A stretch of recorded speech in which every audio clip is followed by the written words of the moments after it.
And also, I want to repeat this, that for not supporting Afghanistan after 2014 will be a greater, it will cause a greater conflict in the world for the other people of the world. مقابله با این تهدید نه از ترک همکاری با افغانستان بلکه از تقویت و تداوم همکاری با افغانستان در تمام عرصه‌های حیات نظامی، اقتصادی، سیاسی افغانستان قبول می‌کنند، نه از ترکش. یعنی معنای حرفی است که در همکاری با افغانستان، در تداوم همکاری با افغانستان در عرصه‌های امنیتی، نظامی، اقتصادی، سیاسی ما بتونیم مبارزه خوب و موثر در برابر تروریسم داشته باشیم، نه در ترکش که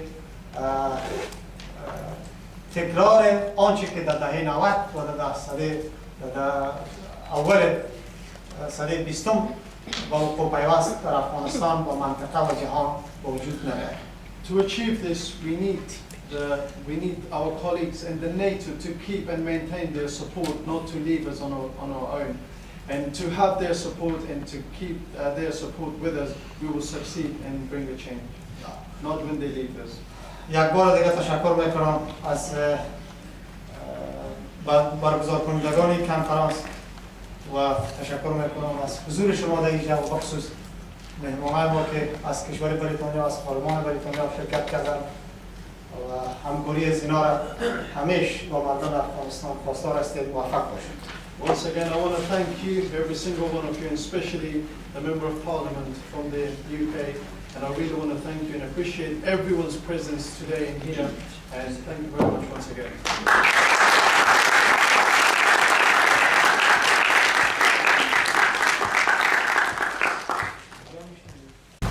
Studies and Research Center in the UK for Afghanistan. I have to ask my question in both languages, Farsi and English. In your opinion, Mr. Idriya, does Mr. Karzai breaks the law by not signing the agreement and taking the country hostage against the wishes of population, which is well represented by a larger by the parliament and by the opinion polls from people of Afghanistan? وترجمه فارسی سوال ما آقای ادریار من دکتر کریم وقتی هستم از کانون مطالعات خراسان. سوال من این است که به نظر شما جناب کرزی خودشان یک پالایشگری میکنن که چطور تانستن کشور با قسم به اثرات گروگان بگیرن که با وجود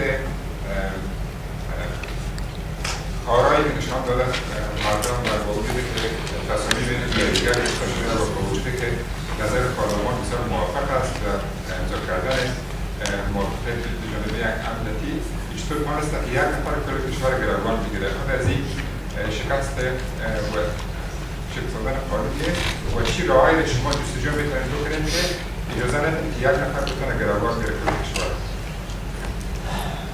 خب سوالا را بگیرم و اینکه یک جواب یک جواب میتونه دیم آره. جناب دکتر صاحب تشکر از سوال شما. ما فکر میکنم این با قانون برمیگرده. این مشکل با قانون برمیگرده. چرا قانون اساسی افغانستان صلاحیت داده برای رئیس جمهور که موافقتنامه ها را یا تنفیذ صلاحیت بکنه و خودش امضا کنه. با او اساس این یک شکلی برای مردم افغانستان، منافع افغانستان در گروگان یک فرد است. Thank you, Dr. Karim. The answer to your question is, the problem is in the Constitution of Afghanistan. The Constitution of Afghanistan has given right to the president to make a decision or to not make a decision. به این اساس ما در گذشته ها هم پیشنهاد داشتیم که از تمرکز قدرت باید جلوگیری شود. به این دلیل بود که ما در انتخابات پیش و انتخابات کنونی ما پیشنهاد حکومت پارلمانی را در افغانستان داشتیم که نظام تغییر بکنه. یکی از دلایل این بوده. اما میم سر موافقتنامه امنیتی ترجمه کنیم. And also, due to these problems and earlier elections, we tried to change the way of government in Afghanistan. because we didn't want the sovereignty to belong to one individual person, and that's why we wanted to bring a parliamentary government in Afghanistan. We were trying to introduce a parliamentary government to Afghanistan where the parliament and the members of the parliament can make the decision, not the president. برای حل از این مشکل دو راه وجود داره. یکی است که آقای کرزی زیر فشار جدی از آن عموم قرار گرفتن، احتمالی که امضا بکنه احتمالش بیشتر شده یک، و مورد دوم که امریکایی‌ها باید هیچ گونه امیدی برای آقای کرزی برای پیشنهادش برای خواستهایش ندن تا اینکه مایوس شود، و مسئله سوم باید ترجمه کنه. The 3 points that I want to make to answer this question. The first one is Mr. Karzai has been put under pressure by the people of Afghanistan, so he is coming close to sign this agreement.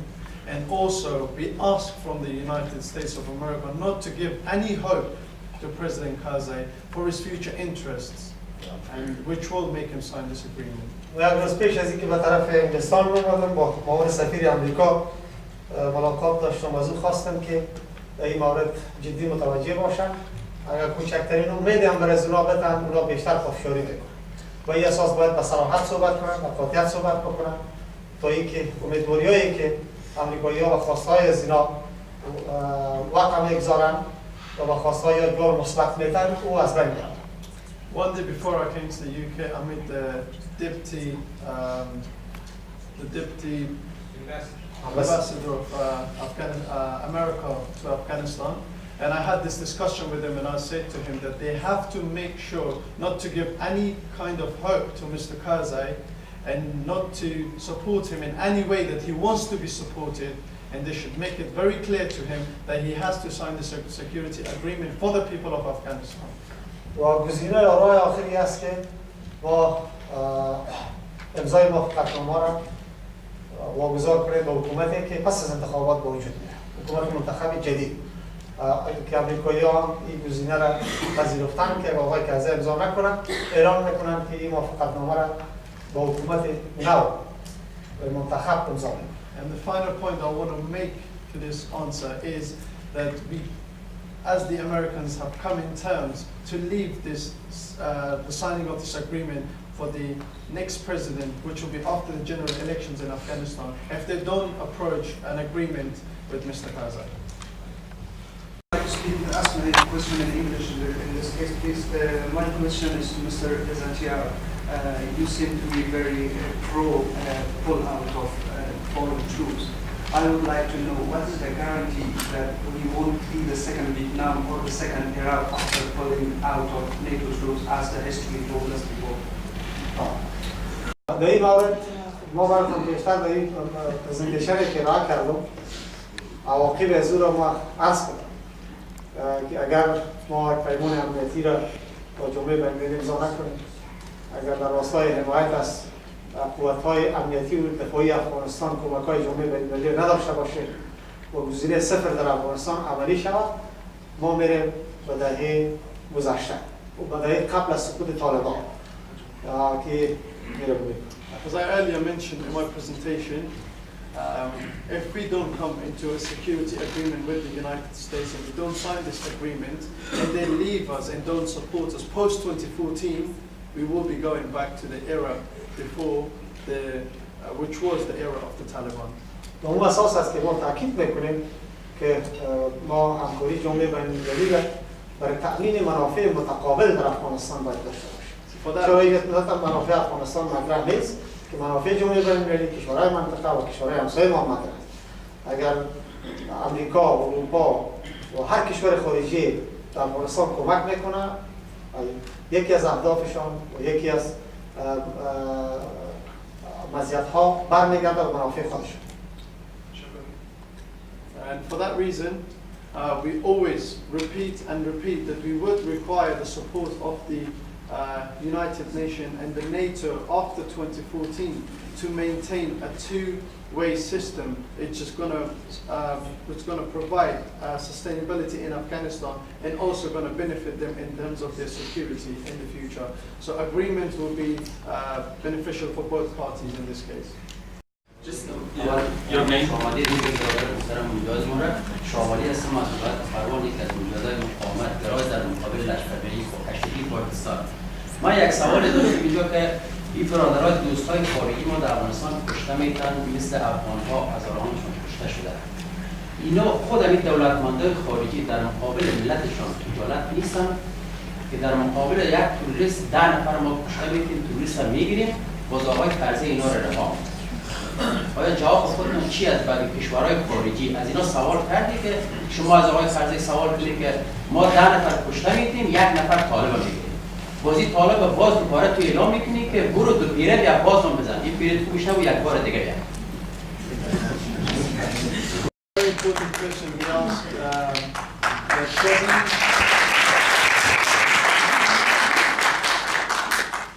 doesn't the NATO, the United States and all the other countries in the NATO are embarrassed in how they answer their people when they lose, when they have great heroic losses in the war, when we lose 10 against one of the terrorists and we capture a terrorist or a suicide bomber and bring him and then Mr. Karzai releases them telling them, okay, this time you were unlucky, try it again. What is your answer to this? در این مورد جناب دکتر خان تشکر یک سوال مهم ما داشتیم و داخل افغانستان هم درست موقعی شما داریم این موقف شما با جزئیات ارائه شد هم در پارلمان افغانستان هم در اسمبلی افغانستان و هم با وسیله جامعه مدنی. Thank you for asking this question.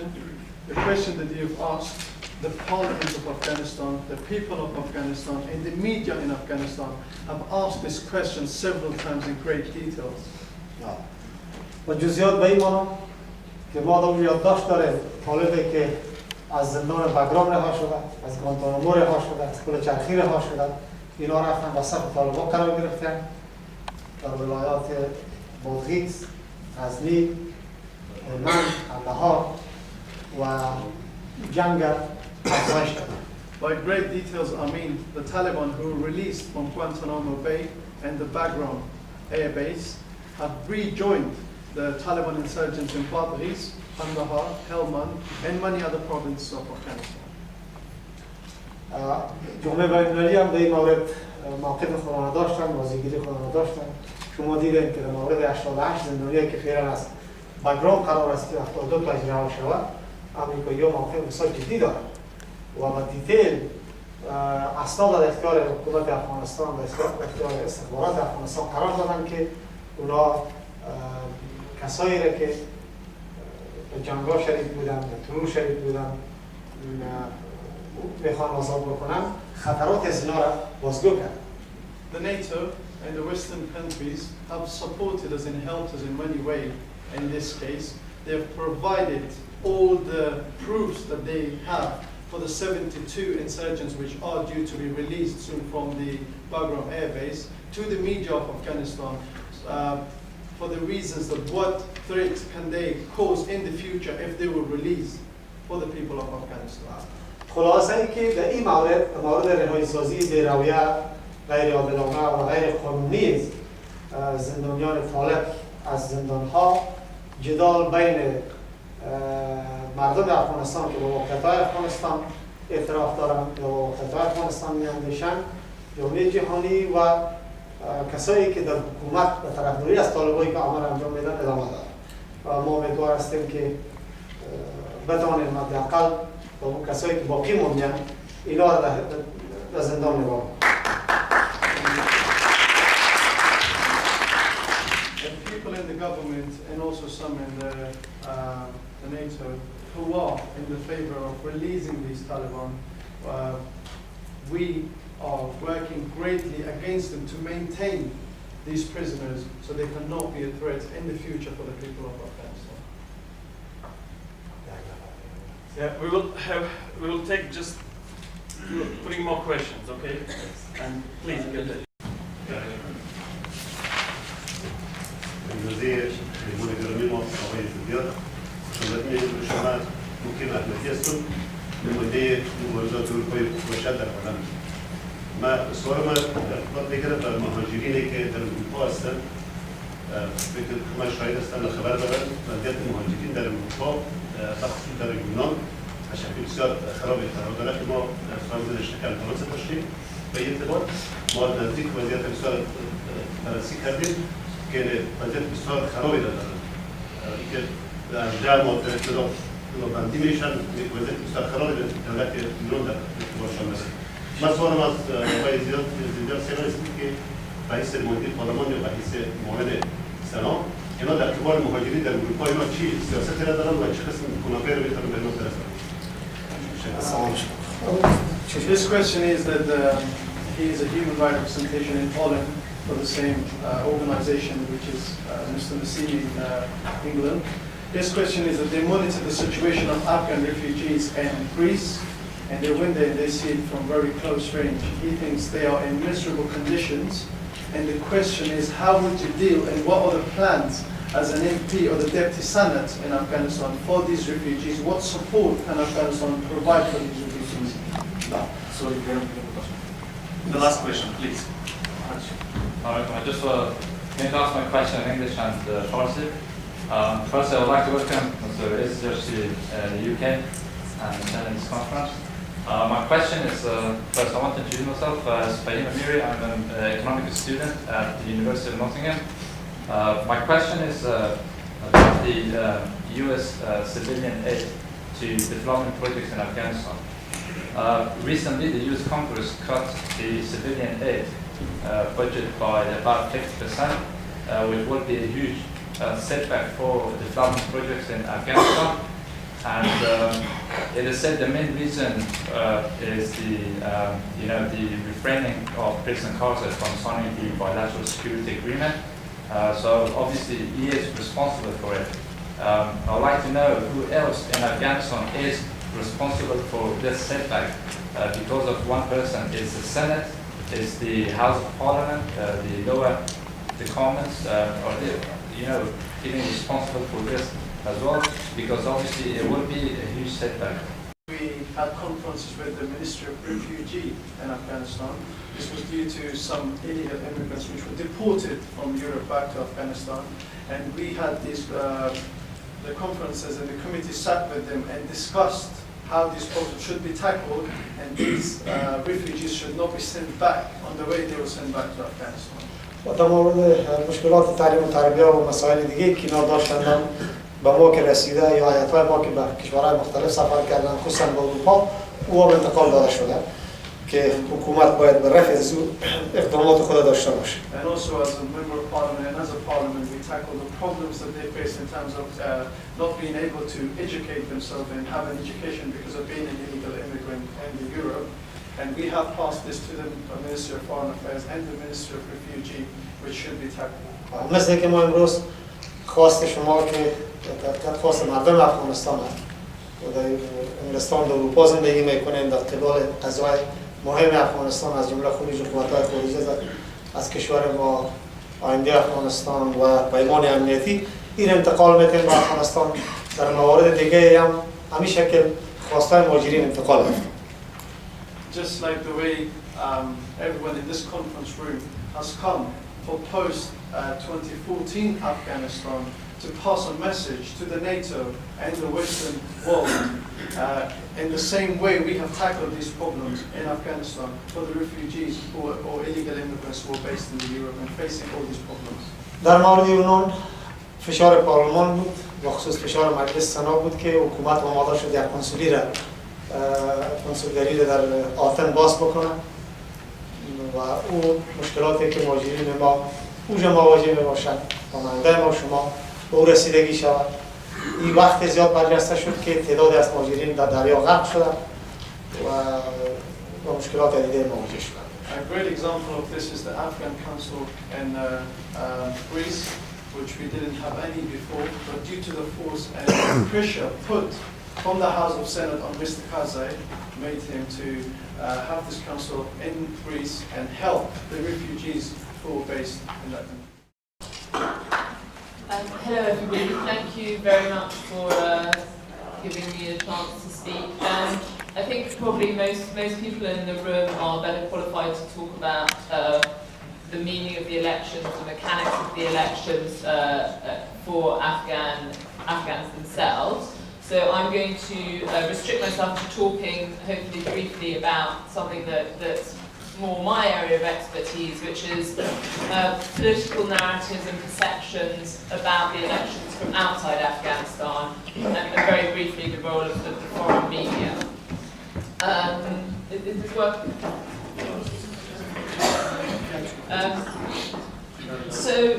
Just to clarify, I actually still live in Kabul. I've been there on and off since 2009. I just am back in the UK briefly, which happened to coincide with this opportunity to speak to you. So, the elections, first of all, are being held against the backdrop of waning interest in Afghanistan. I'm not endorsing that, I'm just saying it as a fact. I'm now the only full-time correspondent for a British newspaper living in Kabul. 3 years ago, pretty much every paper had somebody there.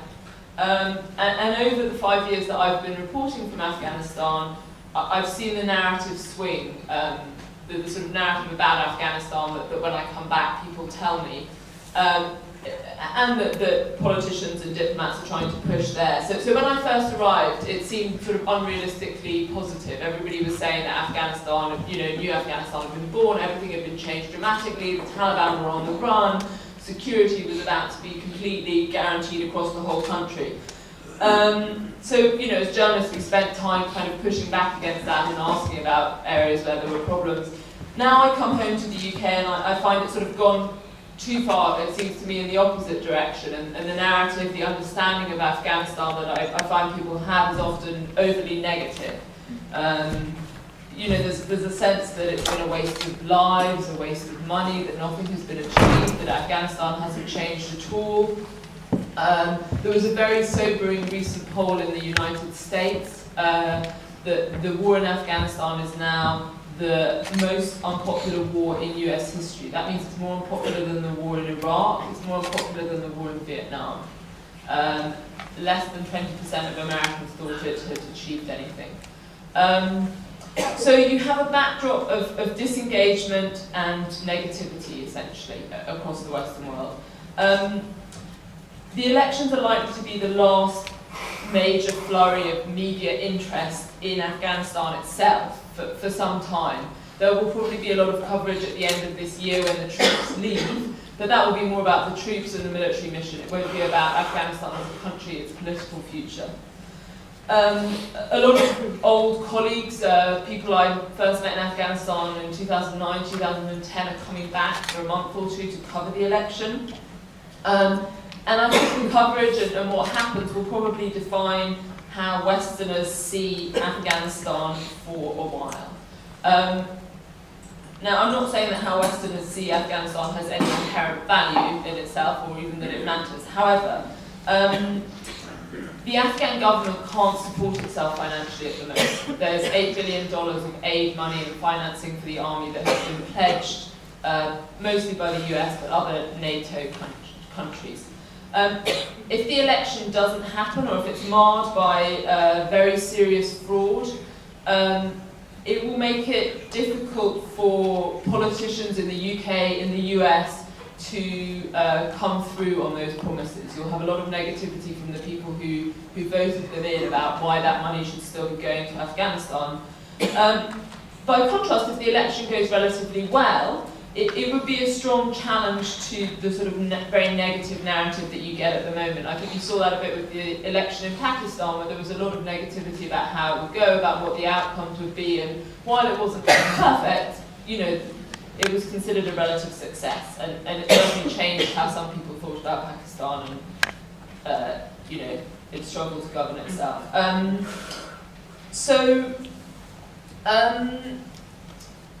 I think a lot of Westerners, if you talk to diplomats and people like that, you often get told, as I'm sure most of you know, that the government of Dr. Najibullah fell not when the Soviet troops left, but when the Soviet Union stopped paying the bills for the army.